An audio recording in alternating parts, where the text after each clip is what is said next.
থেকে এবার সরাসরি আপনাদের নিয়ে চলে যাই মধ্যমগ্রাম। বারাসাত মধ্যমগ্রাম মানেই কালী পুজোর সময় জমজমাট। বসুনগর যুবকবৃন্দ, তাদের পুজোর এবার 59 বছর। থিম আদিবাসী জীবনযাত্রা, এক মোহময় পরিবেশ। কথা বলবো, সান্নিক প্রতিনিধি রয়েছেন সঙ্গে। সান্নিক, শুভ দীপাবলির শুভেচ্ছা। মধ্যমগ্রাম, বারাসাত এই জায়গাগুলো মানেই কালী পুজোর দিন ভিড়ে ভিড়াক্কার। এই কালী পুজোর দুপুরের ছবিটা ঠিক কেমন ধরা পড়ছে বসুনগরে?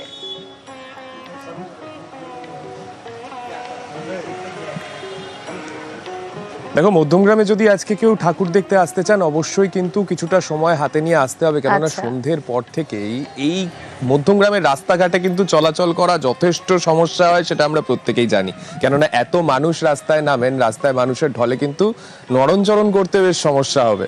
তবে একটু দুপুর দুপুর যারা বেরোচ্ছেন, প্যান্ডেল এখন একটু ফাঁকা ফাঁকাই পাবেন। সুন্দর সুন্দর কাজ, ছোট ছোট পুজোগুলোতেও এত সুন্দর সুন্দর করে তাদের মণ্ডপ সজ্জা দেখতে সত্যিই ভালো লাগবে। এই মুহূর্তে রয়েছি বসুনগর যুবকবৃন্দে, আর যুবকবৃন্দের যারা উদ্যোক্তারা তাদের সঙ্গে একটু কথা বলছি। আপনাদের পুজোটা প্রায় 59তম বছরে এবার পৌঁছে গেল।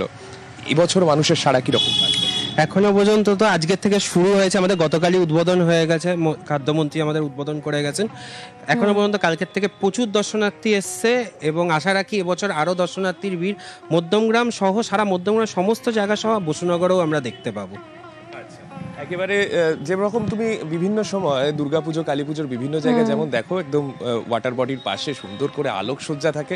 রাত্রিবেলা আসলে কিন্তু বসুনগরে ওটা একটা অ্যাডিশনাল পয়েন্ট, কেননা পাশে একটা বড় সড়ো একটা জলাশয় রয়েছে, যার পাশ দিয়ে তাদের যে আলোকসজ্জা সেটা কিন্তু আলাদাভাবে নজর কাড়বে। এখানে মাতৃমূর্তি আদিবাসী, একেবারে আদিবাসী মাতৃমূর্তি এখানে, তার সঙ্গে একেবারে আদিবাসীদের জীবনযাত্রা তা পুরোপুরিভাবে তারা মণ্ডপসজ্জার মাধ্যমে তুলে ধরেছেন, এবং সেই ছবিটাই এবছর এই পুজোর মূল আকর্ষণ। রুমেলা, বেশ, পুজোর থিম আদিবাসী জীবনযাত্রা। মধ্যমগ্রামের বসুনগর যুবকবৃন্দের ছবি দেখাচ্ছিলাম আপনাদের।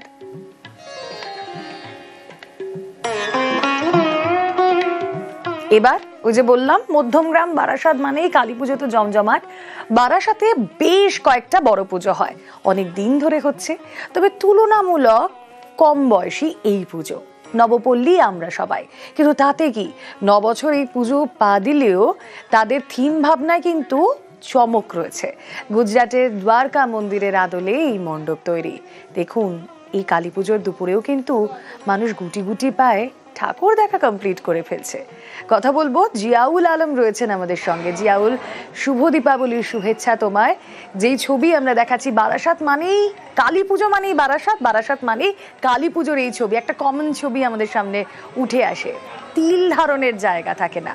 কালী পুজোর দুপুরে কি সেরকম কিছু আঁচ পাচ্ছ?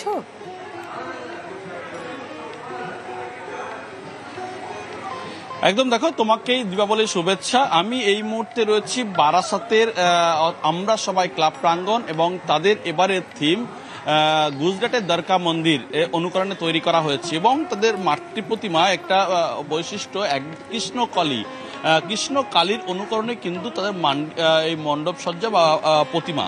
আর যা দেখতে কিন্তু রাজ্যের বিভিন্ন প্রান্তে, তুমি যেমনটি বলছিলে যে কালী পুজোর জন্য বা আলোর উৎসবের জন্য বারাসাত সবসময়ের জন্য বিখ্যাত।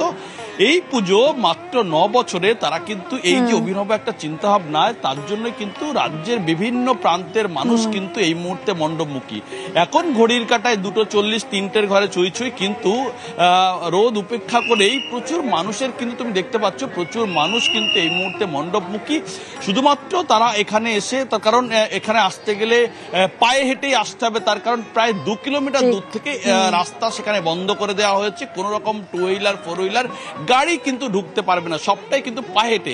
কিন্তু যারা এসছেন দূর দূরান্ত থেকে এই রোদের মধ্যেও, তাদেরকে একটু কথা বলে নেবো। আমরা সোদপুর থেকে এসেছি। সোদপুর ডিফারেন্ট জায়গা থেকে, কল্যাণী, শ্যামনগর, দূর থেকে অনেক। বারাসাতের কালী পুজোটা বিখ্যাত, রাজ্যের মানুষ অপেক্ষা করে কালী পুজো কবে শুরু হবে, ভালো ভালো মণ্ডপ দেখা হবে। এবারেও কি ওই দেখার জন্য বন্ধু বান্ধবকে নিয়ে বেরিয়েছে? হ্যাঁ, এবারে প্রথমবার এসেছি। প্রথম টার্গেটই ছিল দ্বারকাটা দেখবো, এটা অনেক হাইপ উঠেছে সব ফ্রেন্ডে দেখে। তারপর বাকি আরো যা যা আছে দেখে এখন শুরু হলো, এখন রাত পর্যন্ত দেখা হবে মোটামুটি সন্ধ্যা। খাওয়া দাওয়া, আড্ডা সব? হ্যাঁ, ফলে বুঝতেই পারছো সোদপুর থেকে তারা এসছে, প্রচুর মানুষ কিন্তু এই মুহূর্তে এসেছেন। আরো কয়েকজনের সঙ্গে কথা বলার চেষ্টা বেশ, করবো। আমরা এই যে তারা- বারোয়ারি মণ্ডপ তো ঘুরে ঘুরে দেখাবোই আমাদের দর্শকদের, কিন্তু বেশ কিছু তন্ত্রপীঠ, শক্তিপীঠ এবং হ্যাঁ, সতীপীঠের ছবিও তো না দেখালেই নয়। সতীপীঠ বর্গভীমা, দীপান্বিতা অমাবস্যায় শ্যামা কালীর বন্দনা, তমলুকে দেবী বর্গভীমার মন্দিরে ভক্তের সমাগম, ভীমা কালী রূপে শক্তি পুজো বর্গভীমায়। মায়ের কাছে প্রার্থনা বলতে গেলে আমাদের তমলুকের শহরবাসীর 51 পীঠ মা বর্গভীমার আজকে কালী পুজো। তো আমাদের মাকে না পুজো দিয়ে দিন শুরু হয় না, তো এটাই প্রার্থনা করব সবকিছু যেন ভালো হয়। বিগত কয়েক বছর ধরেই আসছি এই বিশেষ দিনটাতে, মানে পুজো দিতে আসতেই হয়, মা আমাদেরকে টেনে নিয়ে আসেন। কেন কি সারা বছর তো আমাদের সময় হয় না মায়ের দর্শন করার জন্য, তো আজকে এই বিশেষ দিনটাতে হচ্ছে গিয়ে মাই আমাদেরকে তার মানে মায়ের যে একটা টান সন্তানদের প্রতি, সেই টানেই হচ্ছে গিয়ে মা আমাদেরকে নিয়ে আসে মন্দির। আজকে যেহেতু দীপান্বিতা কালী পুজো, তো বহু দূর দূরান্ত থেকে ভক্তরা এসেছেন মায়ের কাছে পুজো পাঠ করতে, পুজো পুষ্পাঞ্জলি দেওয়ার জন্য। সেই পুজো পুষ্পাঞ্জলির মধ্যে থাকবে রক্তপুষ্প, রক্তমাল্য, রক্তবস্ত্র, তার সঙ্গে পঞ্চ ফল ফুল মিষ্টান্ন, সেই সহকারে মায়ের কাছে এসে মায়ের কাছে পূজা পুষ্পাঞ্জলি দিয়ে তারা মনের কামনা বাসনা জানিয়ে যাচ্ছে। রাত্রি যেটা ব্যবস্থা আছে, মায়ের যে বিশেষ যে পুজো হবে, সেই পুজোর মধ্যে সপ্ত ব্যঞ্জন যেমন থাকবে, তার সঙ্গে মায়ের ষোলম্বল, তার সঙ্গে একটা রাজবাড়ি থেকে একটা ছাগ বলি হয়, সেই ছাগ বলির মাংস সেই ভোগে দেওয়া হবে। কালী পুজোর শুভেচ্ছা মুখ্যমন্ত্রী মমতা বন্দ্যোপাধ্যায়ের।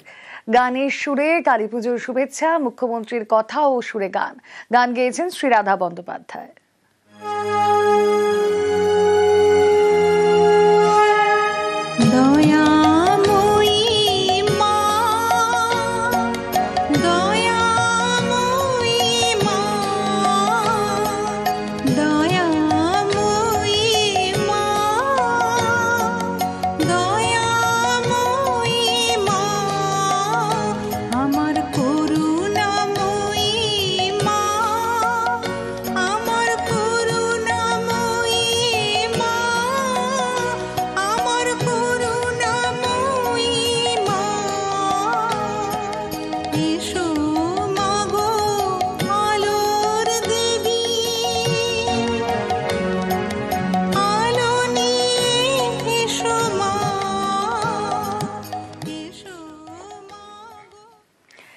আইএনএস বিক্রান্তে দীপাবলি পালন প্রধানমন্ত্রীর। গোয়া ও কারওয়ারের উপকূলে নৌসেনার সঙ্গে দীপাবলি উদযাপন নমোর।